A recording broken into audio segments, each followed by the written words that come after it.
መነኮሳቶቻችን ጭልፊት ሆነውብናል።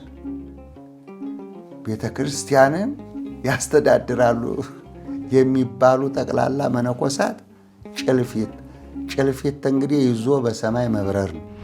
ዝማሬውን እግዚአብሔር አይቀበለውም። ምክንያቱም የአደባባይ ምስጋና አይደለም እግዚአብሔር የሚፈልገው።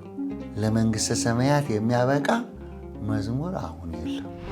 ያልዘመነች ቤተ ክርስቲያን፣ እንደ ደግማ ቁጭ ያለች ቤተ ክርስቲያን ስለሆነች ነው። የአሁኑ መዝሙር እኮ ጭፈራ ነው። ሰውን የሚስብ ነገር የለውም። ምናልባት ወደ ዘፈኑ ወደ ጭፈራው ሊስብ ይችላል። ሕዝብ አግዝ የሚባል ታቦቱ ላይ ተደግሟል አለ። ሕዝብ አግዝ የሚባል ድግምቱም የለ እኮ ጸሎቱም የለ። እነኚህ በገና ተሸክመው የሚዞሩ ተቃዋሚ ነኝ። ጀርመንም አሜሪካም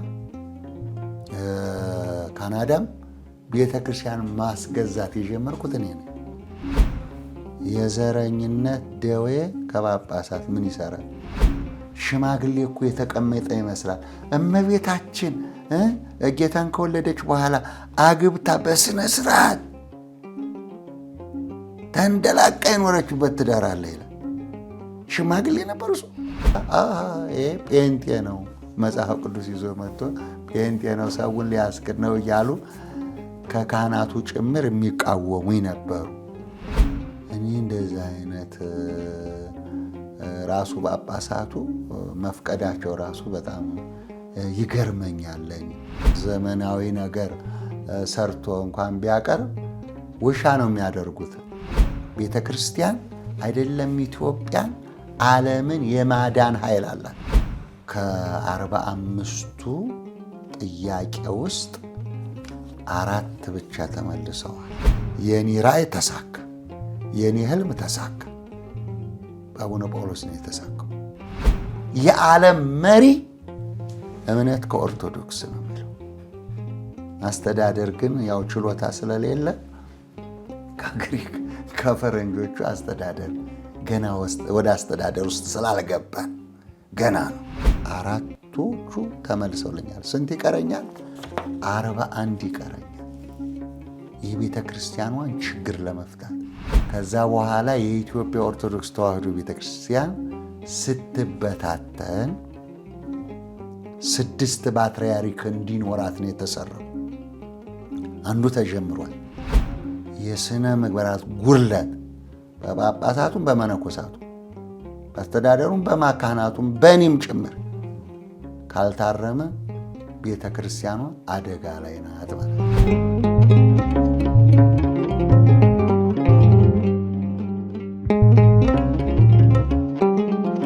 ሌላው 2014 ዓመተ ምህረት ላይ ያሳተሙት መጽሐፍ ላይ የሰርክ ጉባኤን እርስዎ እንዳስጀመሩት እዛ ላይ አይተናል።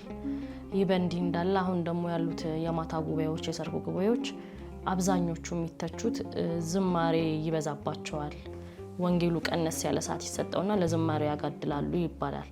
ይህ በእንዲህ እንዳለ አሁን ደግሞ ስለ ዝማሬ ማንሳታችን ካልቀረ የአላፋት ዝማሬም ደግሞ አብሮ ተያይዞ ከዚህ ጋር ይነሳል።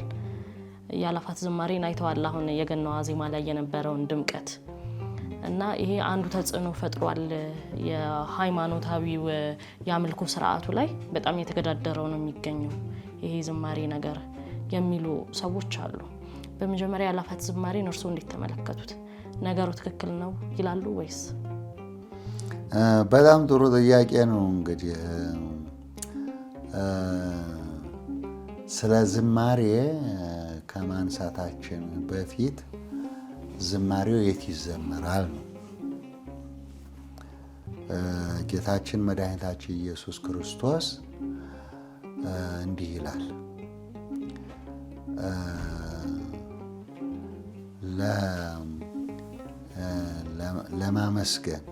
ለማመስገን ስትዘጋጅ እንደ አሕዛብ በመንገድ ማዕዘን ቆመህ አትጠይቀኝ ይላል እግዚአብሔር። በመንገድ ማዕዘን ቆመህ አትጠይቀኝ። ይሄ የአሕዛብ ነው። የማቴዎስ ወንጌል 6 የተጻፈ ነው። አንተ ግን ልታመሰግነኝ፣ ልትጠራኝ፣ እኔም ልሰማ ከፈለክ ወደ እልፍኝህ ግባ፣ እልፍኝህንም ዝጋ፣ ፊትህንም ታጠብ።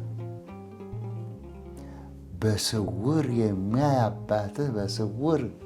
የሚያይ አባትህ በግልጥ ይከፍልሃል።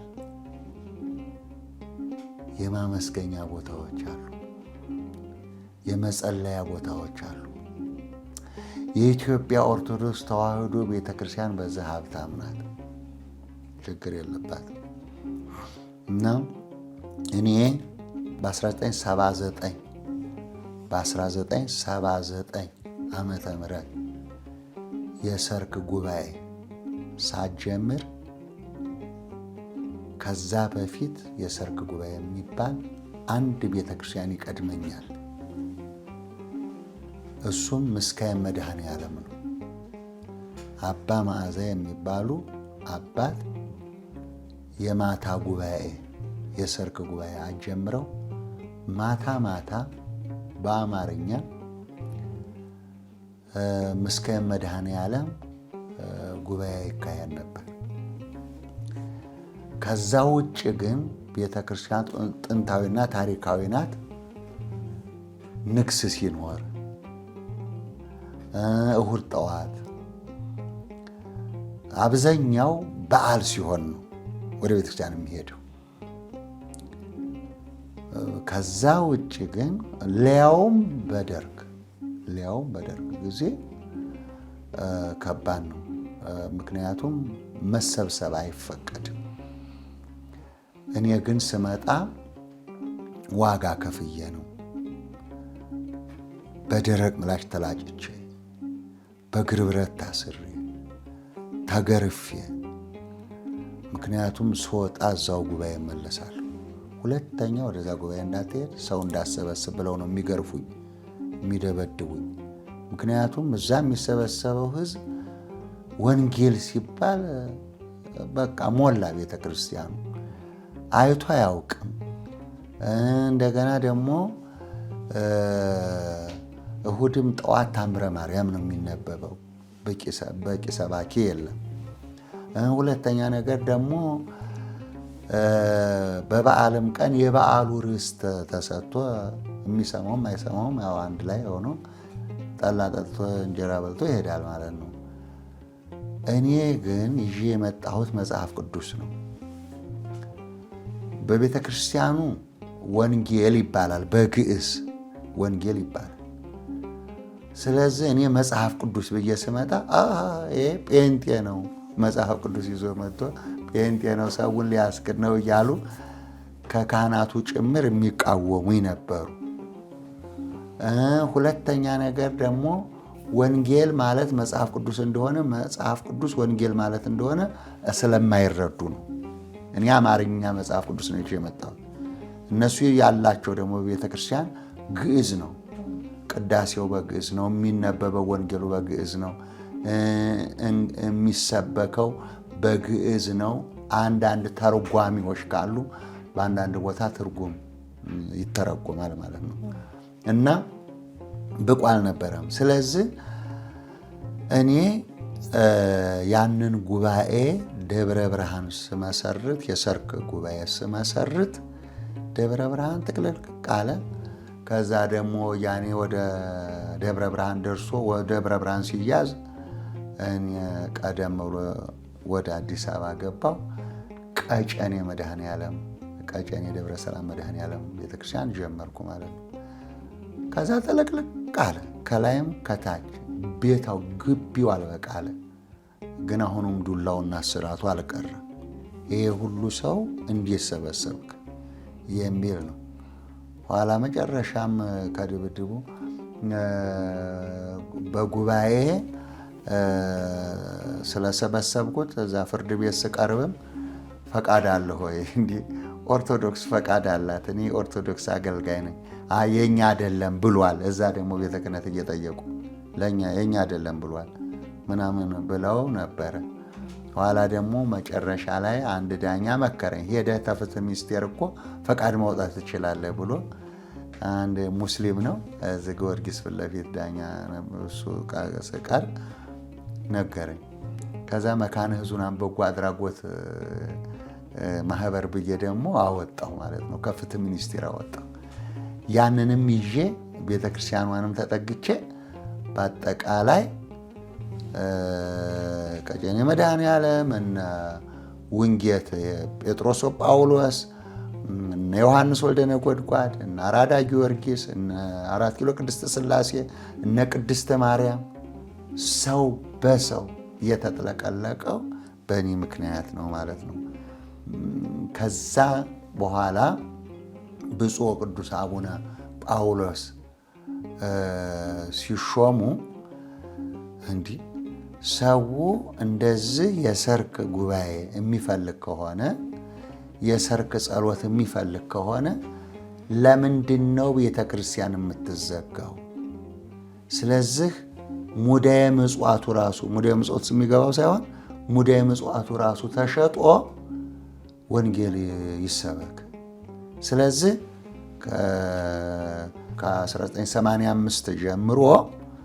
ከ1985 ጀምሮ በሁሉም ቤተክርስቲያን ከ11 ሰዓት ጀምሮ ቤተክርስቲያን ክፍት እንድትሆን ሰው ቢመጣም ባይመጣም ጸሎት እንዲደረግ መምህራን እንዲቆሙ ተራቸው እንዲጠበቅ ብለው አዋጅ ወጡ። አሁን የኔ ራእይ ተሳካ፣ የኔ ህልም ተሳካ። በአቡነ ጳውሎስ ነው የተሳካው። ታወጀ። ከዛ በኋላ ከዚያን ጊዜ ጀምሮ በቤተ ክርስቲያን ውዳሴ ማርያም ይነበባል። መጀመሪያ የሰርክ ጸሎት አለ። ከዛ በኋላ ደግሞ ወንጌል ይሰበካል። ምክንያቱም በዛ አልበዛ አይደለም። በስሜ 2ም 3ም ቢገኙ እኔ በመካከላችሁ እገኛለሁ ነው ያለው ክርስቶስ።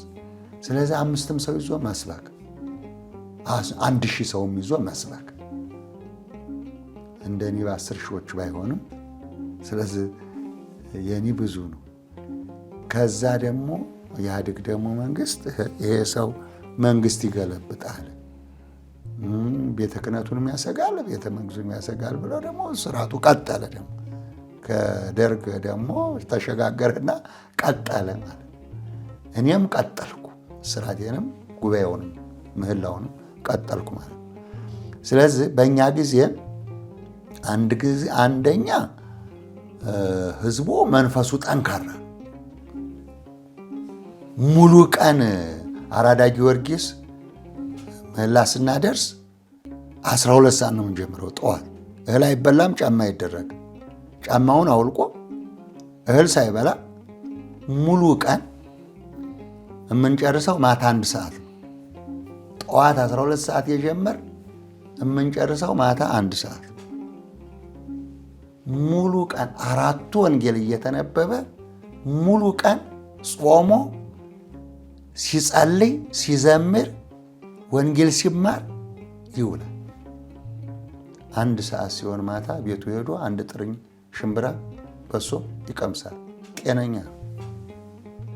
ስለዚህ ያ ወንጌል እዚህ ብቻ አልቀር። ጀርመን ሀገር ሄድኩ፣ አሜሪካ ሀገር ሄድኩ፣ ፈረንሳይ፣ እንግሊዝ፣ አሜሪካ፣ ካናዳ፣ ጃማይካ ዞርኩ። በምዞርበት የሰርክ ጉባኤ ጀምሬ ነው የምመጣው።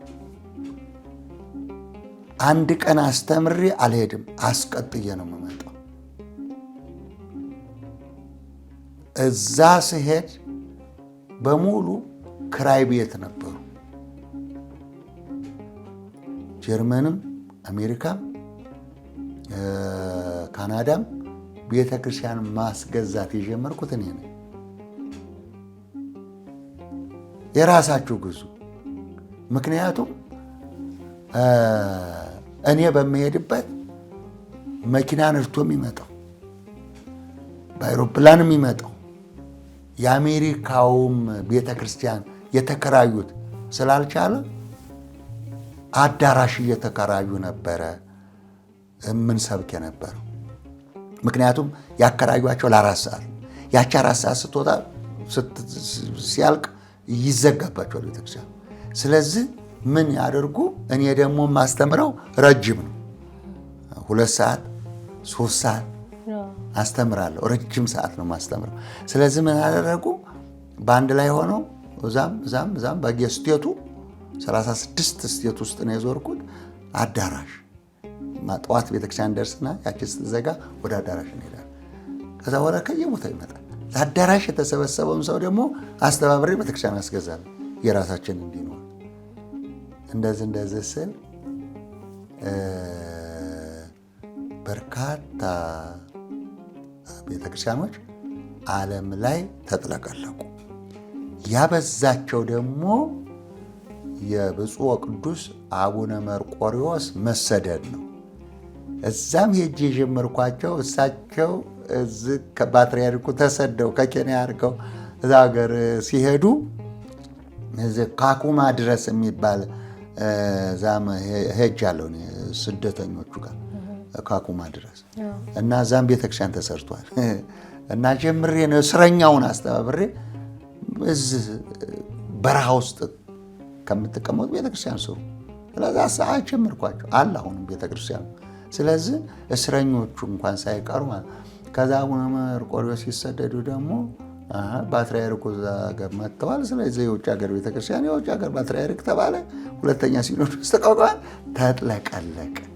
እዚህ ያለውን ጉባኤ ያስቀጠለልኝ የብፁዕ ወቅዱስ አቡነ ጳውሎስ መሾምና በሁሉም ቤተክርስቲያን ክፍት እንዲሆን፣ በውጭ ሀገር ደግሞ ያ የጀማመርኳቸው ግዢ ምንም ካናዳ ቅድስት ማርያም፣ ዲሲ ቅድስት ማርያም እንደዚህ ያጀመርኳቸው በአውሮፓ ያጀመርኳቸው እሳቸው ሲሄዱ ደግሞ ሁሉም ገዢ ሆነ። አሁን ሁሉም ባለቤተ ክርስቲያን ሆኗል። ስለዚህ እኔ የጀመርኩት ነገር ተሳክቶልኛል። የሰርክ ጉባኤ በተለይም አሁን እንደ ቸርነት የሚለው መዝሙር ጠቅላላ ከዳር እስከ ዓለም ዳርቻ ድረስ ይሄ አሁን በዚህ ጉባኤ ነው የወጣው። የደረሰው ሌላ ሰው ነው፣ የጀመረው ሌላ ሰው ነው። ግን እኔ ያንን መዝሙር በዚህ ምህላ በዚህ ጉባኤ የጉባኤያችን መዝጊያ ስለነበር እንደገና ደግሞ በዚያን ጊዜ የሚዘመረው መዝሙር ልብን ከፍቶ የሚገባ አእምሮን የሚገዛ ነው። በዚያን ጊዜ የነበረው መዝሙር።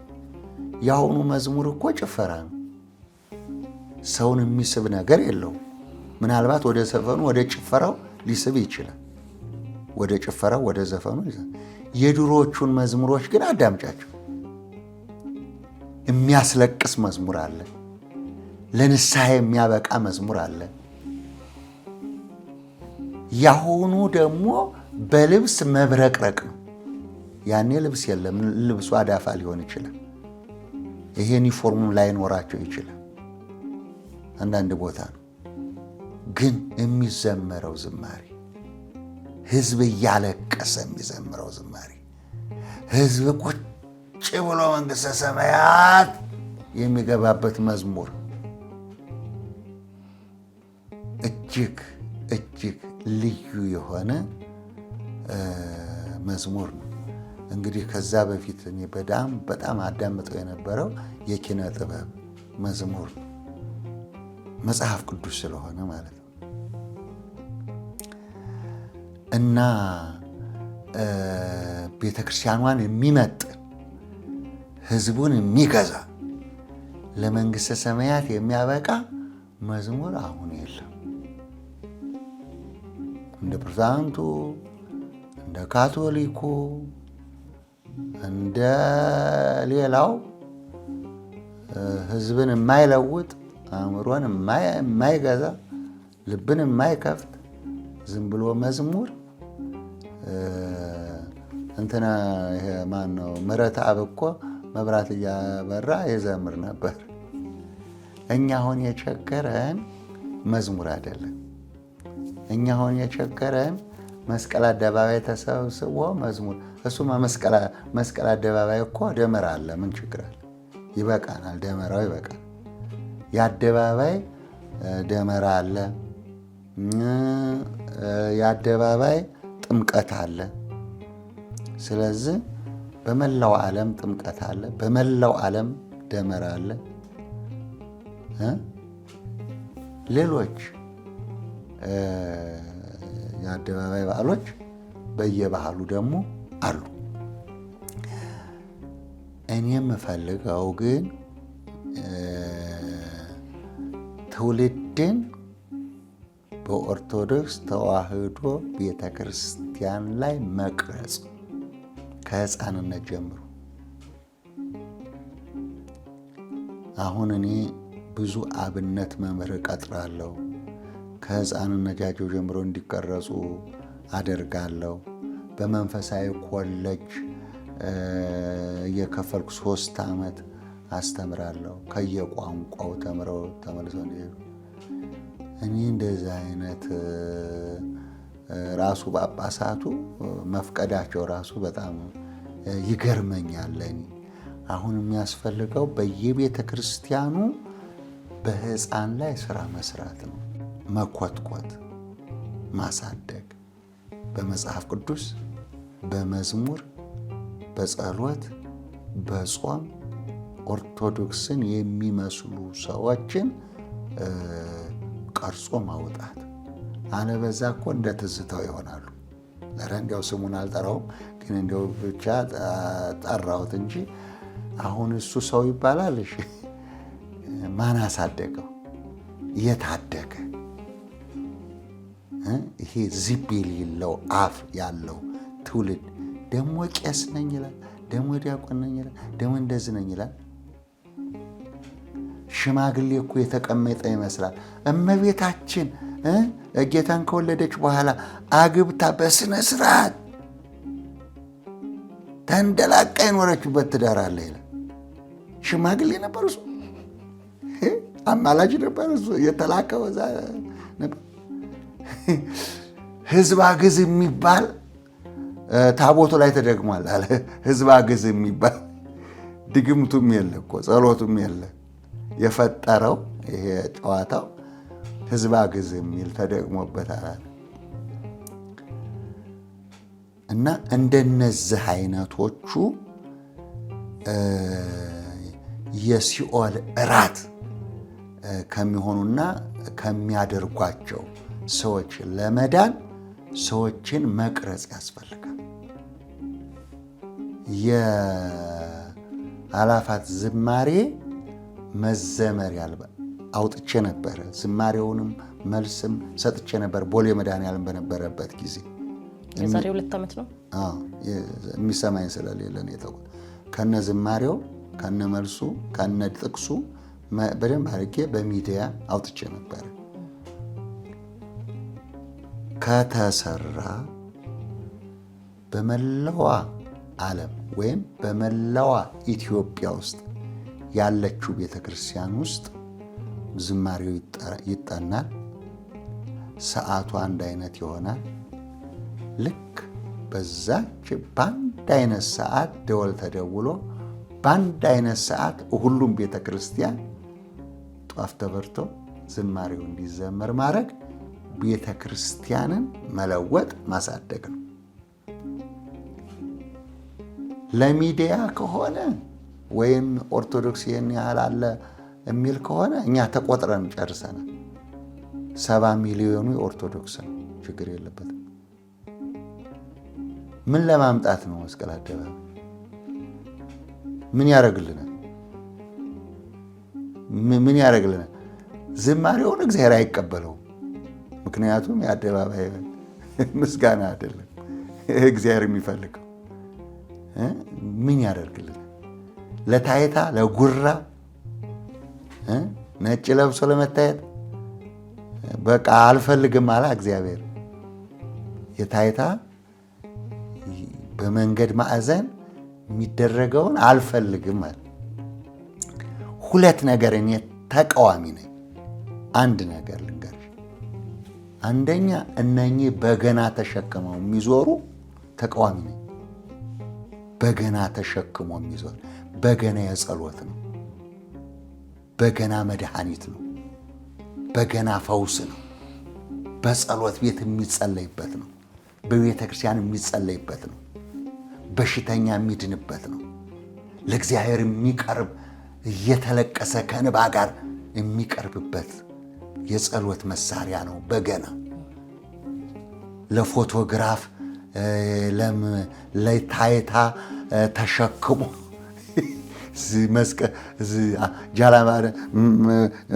ምንድነው ጃልሜዳ ተሸክሞ ሲሉ አይታችኋል? ተሸክሞ ለጥምቀት ተሸክሞ ምንድነው ይሄ? አንድ ውድቀትን የሚያሳይ እምነታችን ተሸርሽሮ ውድቀታችንን የሚያሳይ መሆኑን ያስረዳል። ሁለተኛ ነገር የአደባባይ ዝማሬ የአደባባይ ኦሎምፒክ ነው ምንድነው ሩጫ የሚባለው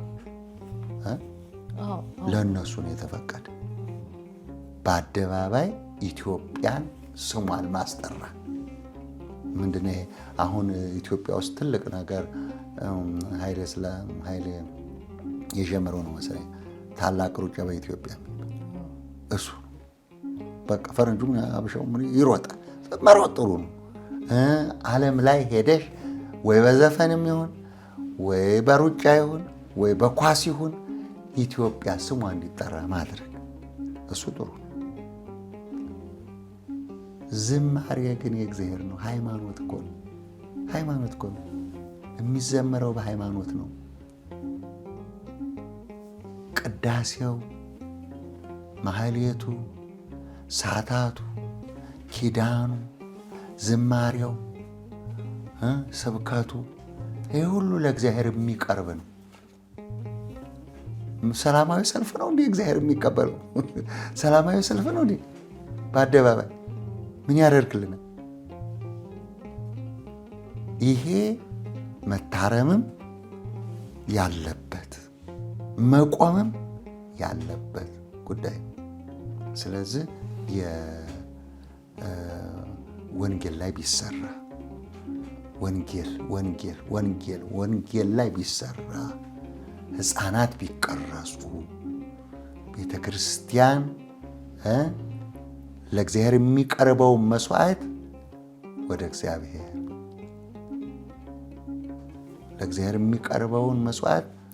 እግዚአብሔር አደባባይ ያለውን ለአደባባይ ብንተወው ጥሩ ነው ለማለት ፈልጌ። ስለዚህ ለቤተ ክርስቲያን ያላፋት ዝማሬ ጠቀሜታ የለውም እያሉ ነው? ምንም ጥቅም የለውም። ምን ያደርግልናል? ምን ቤተ ክርስቲያን ሰራ? ገዳም ሰራ? ድሃ በላ? የራበውን መገበ? ኑሮ ውድነት ቀነሰ? ያ ሁሉ የወጣው ምን አድርጎ ተመለሰ? እኔ ክርስቲያን ነኝ ብሎ ተመለሰ? እሱማ ቢሆን እዛ እኔ ክርስቲያን ነኝ ቢል እንደዚህ ነጭ ለብሶ ተሰልፎ እዛ አርሲ የሚታረዱ ሰዎች ጋር በሄደ ነበር። እንደዚህ ነጭ ለብሶ 4 ኪሎ ሳይሆን ጋምቤላ በሄደ ነበር። ደቡብ ኦሞ በሄደ ነበር። ምክንያቱም እነሱን አይተው እነኛ አህዛብ ራቁታቸውን የሚሄዱ እምነት የሌላቸው ሰዎች ይህን አይተው እንዲመለሱ ለነሱ ነበር። ምን ያደርግልናል?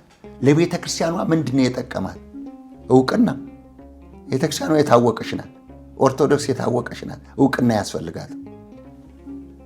ትላንትም ታዋቂ ናት፣ ዛሬም ታዋቂ ናት፣ ነገም ታዋቂነቷ ይቀጥላል። ምንም ይሄ አያጠራጥርም። ማንም ዓለም ላይ ብትሄጂ እምነት ከኦርቶዶክስ ተማር ነው የሚባለው። አስተዳደር ከግሪክ፣ አስተዳደር ከፈረንጆቹ ተማር፣ እምነት ግን ከኦርቶዶክስ ተማር ነው የሚልሽ። ማንኛውም አማኝ ያልሆነ አማኝ የሚሆነ የዓለም መሪ እምነት ከኦርቶዶክስ ነው የሚለው። አስተዳደር ግን ያው ችሎታ ስለሌለ ከግሪክ ከፈረንጆቹ አስተዳደር ገና ወደ አስተዳደር ውስጥ ስላልገባን ገና ነው። አንድ ሳምንት ተሾሞ የሚወርድ ስነ ምግባር የጎደለው ባለስልጣን አያስፈልጋትም ኢትዮጵያ ኦርቶዶክስ ተዋሕዶ ቤተክርስቲያን። ይኸው ነው እናቴ። እሺ አሁን ስለ አስተዳደር ማንሳቶት ካልቀረ ከዚህ በፊት ለቤተ ክህነት ደብዳቤ ያስገብተው እንደነበረ አጫውተውናል። በአስተዳደራዊ አሰራራቸው ምክንያት መሻሻል የሚገባቸውን በዚህ መልክ ብታረጉት፣ በዚህ መልክ ብትሰሩት የሚል ሀሳብ አቅርበው ነበር። እርሶ ያቀረቡት ደብዳቤ ምን ደረሰ? ደብዳቤ ብቻ አይደለም መጽሐፍ አሳትም ያለው እሺ የቤተ ክርስቲያን ችግር በሚል እና ከዛ ውስጥ እንደነገርኩሽ ከዛ ውስጥ 4 ተመልሰውልኛል። 45 ነው ያቀረብኩት። 45 ጥያቄ በጽሁፍና በመጽሐፍ ጠቅላላ ለእያንዳንዱ ጳጳሳት ሰጥቼ በአስተዳደሩ ሰጥቼ ከ45ቱ ጥያቄ ውስጥ 4 ብቻ ተመልሰዋል። ምክንያቱም እሱም የተመለሰው ገፍቶ አግጦ ስለመጣ የቅዱስ ሲኖዶስ ስብሰባ መወሰን ስለነበረበት እኔ ትላንት ያልኩትን በራሳቸው ሲመጣባቸው ቁጭ ብለው ወሰኑ። 4ቶቹ ተመልሰውልኛል። ስንት ይቀረኛል? 41 ይቀረኛል። የቤተ ክርስቲያኗን ችግር ለመፍታት አሁን በቤተ ክርስቲያን ውስጥ 3 አብይ ችግሮች አሉ። የታወቁ አብይ ችግሮች አሉ። እኔም አንቺም ማንም የማይክደው ማለት ነው። አብይ 3 ችግሮች አሉ። አንደኛ ከዘመኑ ጋር አለመዘመን። አስተዳደር ዶግማ አይደለም፣ ሃይማኖት ነው። ዶግማ ሃይማኖታችን ሳይነካ አስተዳደሩን ግን ማዘመን ይቻላል። ከዘመኑ ጋር ያልዘመነ ኋላ ቀር አስተዳደር አንዱ እንቅፋት ነው። ሁለተኛው መነኮሳቶቻችን ጭልፊት ሆነውብናል። ቤተ ክርስቲያንን ያስተዳድራሉ የሚባሉ ጠቅላላ መነኮሳት ጭልፊት እንግዲህ ይዞ በሰማይ መብረር ነው። አሁንም መነኮሳቱ ሲሾም ያልበላ የሚባል ተረት አለ። ስለዚህ ሁሉ በየትኛውም መስሪያ ቤት በየትኛውም አስተዳደር ጋር ሲኬድ ጭልፊት መጨለፍ፣ መውሰድ፣ ህዝብ ማስለቀስ፣ ቤተክርስቲያን ማራቋት። ይሄ ሁለተኛው ከጭልፊትነት ወደ ሰውነት መምጣት። ስነ ምግባር የሚባለው ነገር የስነ ምግባራት ጉድለት በጳጳሳቱም በመነኮሳቱ በአስተዳደሩም በማካህናቱም በእኔም ጭምር ካልታረመ ቤተ ክርስቲያኗ አደጋ ላይ ናት ማለት ነው። ሶስተኛ የዘረኝነት ደዌ ይዟታል። ፈዋሽ አታለች። የዘረኝነት ደዌ ከጳጳሳት ምን ይሰራል? ከመነኮሳት ምን ይሰራል? አገር የሌለው መነኩሴ፣ አገር የሌለው ጳጳስ፣ ቤት ንብረት የሌለው ጳጳስ መነኩሴ የዘረኝነት ደዌ ምን ያደርግለታል? በሀገረ ስብከት ዘረኝነት፣ በጠቅላይ ቤተ ክህነት ዘረኝነት፣ በየቤተ ክርስቲያኑ ዘረኝነት፣ በእያንዳንዱ ጓዳ ዘረኝነት። በዚህ በቃ ጎንደር ነህ፣ ሸዋ ነህ፣ ጋምቤላ ነህ፣ ሀዲያ ነህ፣ ከምባታ ነህ፣ የት ነህ፣ ማነህ፣ የት መጣህ፣ ምን ይዘሃል የሚባል ነገር በአጠቃላይ ካልቀረ አደጋ ላይ ናት። ይቺ 3 ነገር ቤተክርስቲያኑን አደጋ ላይ ጥለዋለች ማለት ነው። እነኚህ የቤተክርስቲያን አደጋዎች ናቸው። ይሄ ከተለወጠ ደግሞ ቤተክርስቲያን አይደለም ኢትዮጵያን፣ ዓለምን የማዳን ኃይል አላት። ዓለምን የማዳን ኃይል አላት ኢትዮጵያ። ጸሎቷ ውክፍ ነው። ስለዚህ ያበላሸብን ይሄ ነው እንጂ ይሄ የኢትዮጵያ ኦርቶዶክስ ተዋሕዶ ቤተክርስቲያን በትክክል ባትከፋፈል በዘረኝነት በቋንቋ ባትለያይ፣ ቂም ባትይዝ፣ አኩራፊ ባይበዛ፣ ባይሰርቅ ባትሰርቅ፣ እንደዚህ ባታረግ ኢትዮጵያን አይደለም ዓለምን የማዳን ኃይል በእጇ ነው። ጥይት ሳይጮህ ድንጋይ ሳይወረወር በእጇ ነው። አሁን እኔ የማለቅሰው እባክህ እግዚአብሔር ሆይ በስነ ምግባር ምታቸው፣ አስተዳደራችንን ከዘመኑ ጋር እንዲሄድ አድርግልን። እነዚህን ጭልፊቶች እባክህ ሰብስባቸው፣ ወደ የገዳማቱ ሰብስብና ለንስሐ አብቃቸው እያልኩ ይኸው ጸልያለሁ። ቢሰማኝ እግዚአብሔር ይኸው ነው ጸሎቴ። እሺ፣ አሁን ስለ ቤተክርስቲያኑ የአስተዳደር ሁኔታ ማንሳታችን ካልቀረ ስለ ሕግ ክፍሏ እናንሳ። ከትንሽ ጊዜ ወዲህ በጣም የሚስተዋውሉ ነገሮች አሉ። በየቲክቶኩ በየዩቲዩቡ ላይ ስራዬ ብለው ቃል በቃል የኦርቶዶክስ ቤተክርስቲያንን ለማጥቃት ካህናቶቿ ላይ፣ ምእመኗ ላይ እንዲሁም ደግሞ ዶግማና ቀኖኗ ላይ ስድብን ማለት በምንችልበት ሁኔታ የሚናገሩ ሰዎች አሉ። ጥቃት የሚፈጽሙባት ማለት እንችላለን። በጠቅላላ የሚያደርጉ ሰዎች አሉና እንደዚህ በሚሆንበት ሰዓት ቤተክርስቲያኑ የሕግ ክፍል አላት። ለምንድን ነው በተጻፈው መሰረት መብቷን የማታስጠብቀው? ራሷንም ምእመኗንም የማትጠብቀው? እሱን ነው ያልኩት። ያልዘመነች ቤተክርስቲያን፣ እንደ ደግማ ቁጭ ያለች ቤተክርስቲያን ስለሆነች ነው። ብዘምን ኖሮ ሕግ ክፍሉን ታየውና የራሷ ዳኛ ሊኖራት ያስፈልጋል። የካቶሊክ ቤተክርስቲያን የራሷ ፍርድ ቤት፣ የራሷ ወታደር አለ። ከጣሊያን ካቶሊክ ቤተክርስቲያን የኦርቶዶክስ ተዋሕዶ ቤተክርስቲያን ምን ይጎላታል? ዘመናዊ ዳኞች፣ ዘመናዊ ወታደሮች ቤተክርስቲያኗን ማቆም ምን ይጎላታል? ምን ይጎላታል? ይሄ አፉን የሚከፍተው ሁሉ ያን ጊዜ ዝብ ይኖረዋል። አሁን ግን ከውሳኔ በቀር በቴሌቪዥን መግለጫ ከመስጠት በቀር ምንም የለም። እንትና አለ ሁለት ሰዎች መንገድ እየሄዱ ነበር እና በረሃ ላይ መሸባቸውና ተኙ። ሁለቱ ተኙ። ከዛ በኋላ ጅቡ ደግሞ ቀስ አለና የአንደኛውን እግር መብላት ጀመረ። ቆርቸም ሲያደርግ አንደኛው አንተ ምንድን ነው የነገር እየተንቀሻከሸ ነው? ኧረ ዝም በል ጅቡ የኔን እግር እየበላ ነው።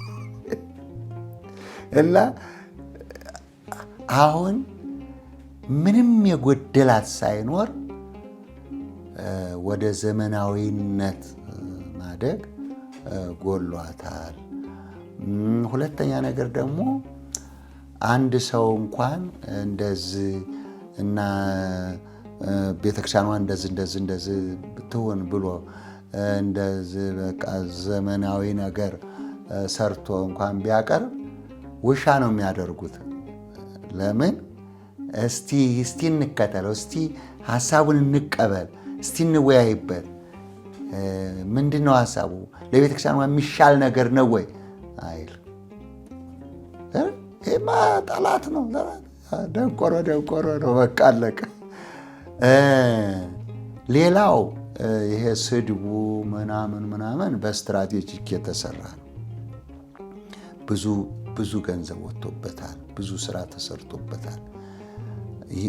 የኢትዮጵያ ጎል የሚለው መጽሐፍ አንብቢ። ለዚህ መረጃ ከፈለሽ ጎል ኢትዮጵያ ነው የሚል መጽሐፍ አለ የተጻፈ፣ እሱን አንብቢ። ዓለም በሙሉ የኦርቶዶክስ ተዋሕዶ ቤተክርስቲያን ካልፈረሰች ኢትዮጵያን መቀራመት አንችልም፣ ኢትዮጵያን መያዝ አንችልም፣ ኢትዮጵያን መብላት አንችልም። ድንግል ናት ኢትዮጵያ፣ ቆንጆ ድንግል ሴት ናት እና ድንግል ናት። ይህንን ማግኘት አንችልም ብለው የሰይጣን ጎል የሚባል መጽሐፍ ላይ ሰርተው አስቀምጠውታል። ማዳከም፣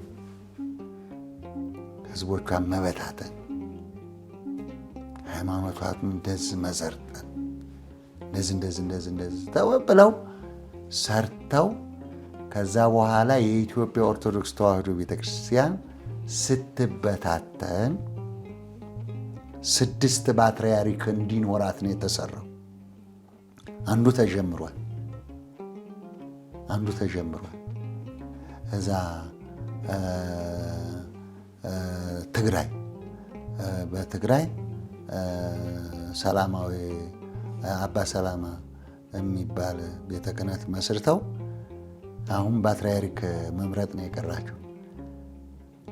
አንዱን አባት ከዛ አውሮፓ አሰልጥነዋቸው ነው ያመጧቸው። እዛ ሰልጥነዋል። ኢትዮጵያ ኤልዛቤት ናት፣ ጣዖት ናት እንዲሉ። ስለዚህ አንድ ፓትርያርክ ለትግራይ፣ ሁለተኛው ፓትርያርክ ለአማራ ጎንደር፣ ሶስተኛው ፓትርያርክ ለኦሮሚያ፣ አራተኛው ፓትርያርክ ለሶማሌ፣ አምስተኛው ፓትርያርክ ለአፋር ሰርተው ጨርሰው የኦርቶዶክስን ቤተክርስቲያን 5 ቦታ ከፋፍለው አንድነቷን አጥፍተው